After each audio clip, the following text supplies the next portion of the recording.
Congress now has no alternative but to institute impeachment proceedings. By Tuesday, 8 separate resolutions to impeach the president have been introduced in Congress. And the government has received 150,000 telegrams, all protesting Richard Nixon's actions. And the telegrams were not coming from sophisticated liberals or from Manhattan or from Washington, D.C. or San Francisco. They were coming literally from small-town USA. Well, if it was up to me, I'd impeach him tomorrow. I think we need to get back to our Constitution, and he certainly isn't abiding by our Constitution. We're going to have one of two things. Either we're going to have an impeachment or a coronation. He's not there to do what he thinks is right. He's there to do what we think is right. If he starts using his own thoughts, then he's becoming a dictator. For the first time in its 50 years of existence, Time magazine takes an editorial stand. It says Nixon should resign, and it's written by Henry Grunwald. It was the last straw in a very long series of similar incidents, and very frankly, it suggested, not for the first time, that Nixon simply felt that he, as president, could put himself above the law, and I think that that finally tore it for us. On October 23rd, Tuesday, the clear and unmistakably outraged voice of the American people forces Richard Nixon to do the very thing he meant to avoid by firing Cox. Richard Nixon, faced by the most intensive legal and congressional pressure of any American chief executive in this century, capitulated today and agreed to surrender the Watergate tapes to Judge Sirica. Nixon's lawyer, Charles Allen Wright, explains why Nixon has given in. There would have been those who would have said that the president is defying the law. This president does not defy the law. The day before Richard Nixon surrenders the Watergate tapes, Israel and Egypt agree to a ceasefire, adopted by the United Nations, sponsored by the United States and the Soviet Union. The day after Nixon surrenders the tapes, the ceasefire has been broken and Soviet troops are on the move toward the Middle East, ostensibly to enforce the ceasefire, maybe to take sides with Egypt. Soviet leader Leonid Brezhnev sends Nixon a note. It's Moscow's intention, it says, to intervene unilaterally if need be. Many observers believe that Brezhnev played the hard line that he did in the Yom Kippur War when he threatened to intervene unilaterally because he thought that I was wounded and that I would not react. For the first time since the Cuban Missile Crisis, American military forces were put on worldwide alert because of a Soviet threat. Nixon accepted the Soviet challenge. It was implicit that in the event that they did move in, we would have to react. And under the circumstances, if we did react, you always had to consider that it might go to the ultimate weapon. The Soviets backed off. A UN peacekeeping force took over. The crisis was over in 24 hours.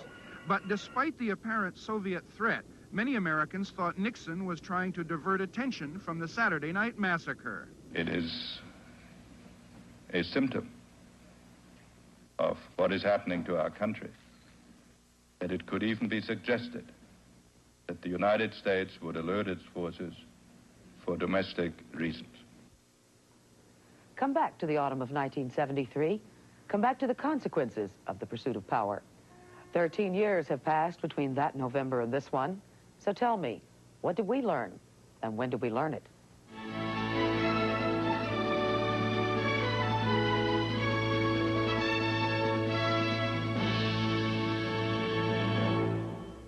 The pursuit of power did not begin in and was not confined to the autumn of 1973. Therefore, it's difficult to track its legacy. Let us limit pontification to the simplest of declarative sentences. This is mine.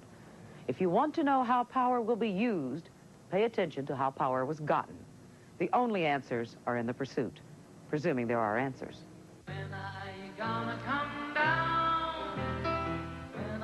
Nixon handed over the tapes and continued to insist that he was blameless. People have got to know whether or not their president is a crook. Well, I'm not a crook. It wasn't enough. Public pressure forced him to appoint a new special prosecutor, Leon Jaworski. Jaworski pursued more tapes, one of which revealed that Nixon was part of the Watergate cover-up. On August 8, 1974, certain that the House would pass a resolution of impeachment, Nixon announced he was giving up the fight. I shall resign the presidency effective at noon tomorrow. He was never tried. Gerald Ford, his successor, pardoned him for any crimes he may have committed.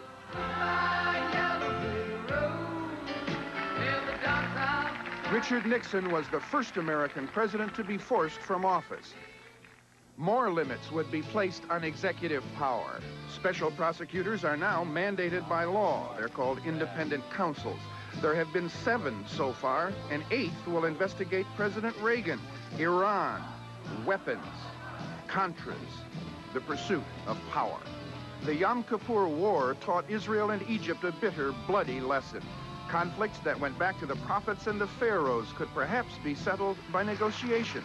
And it came to pass that in 1978, Israel and Egypt signed the Camp David Accords. The oil embargo was lifted after 4 months. By spring, the gas lines that had festooned America all winter were gone.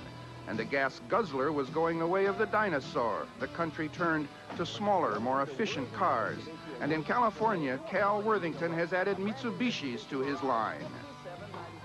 Bobby Riggs, eat your heart out. Prize money in professional tennis is now the same for men and women. And Martina Navratilova has made upwards of $11 million, more than any man, woman, or child who ever played the game. The 1986 Mets are world champs.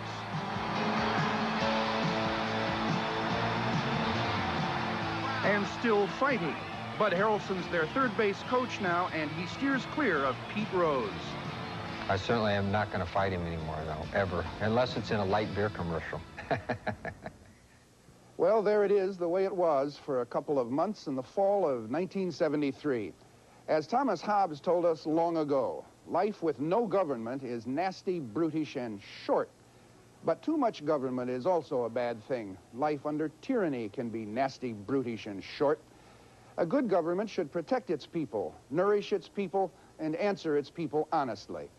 In 1973, a president was not answering the people honestly and finally had to be told to butt out.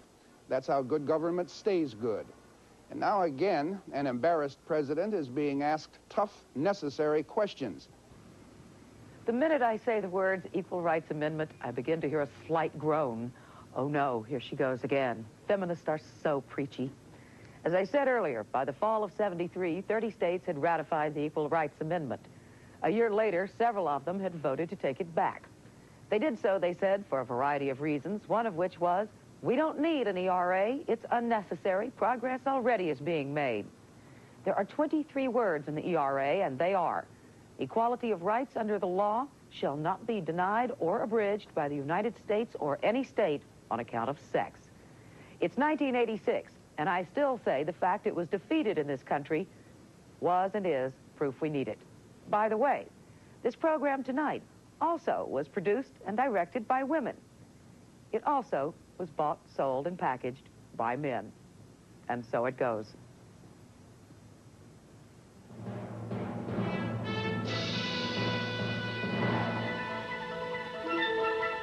These things also happened in the fall of 1973. In Atlanta, Maynard Jackson was elected as the first black mayor of a major southern city.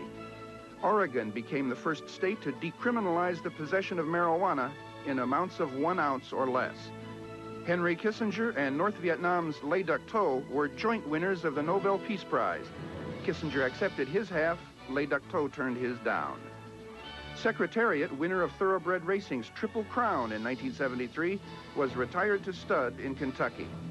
Elvis and Priscilla Presley were divorced. Anna Magnani, Pablo Casals, Gene Krupa, and Paavo Nurmi died. And NASA announced that the contract to build the space shuttle's solid rocket boosters would be awarded to the low bidder, Morton Thiokol.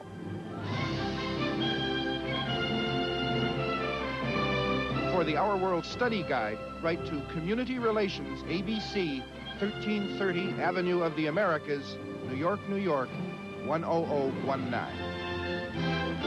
For a transcript of this broadcast, send $3 to Our World Transcripts, 2 John Street, New York, New York, 10038.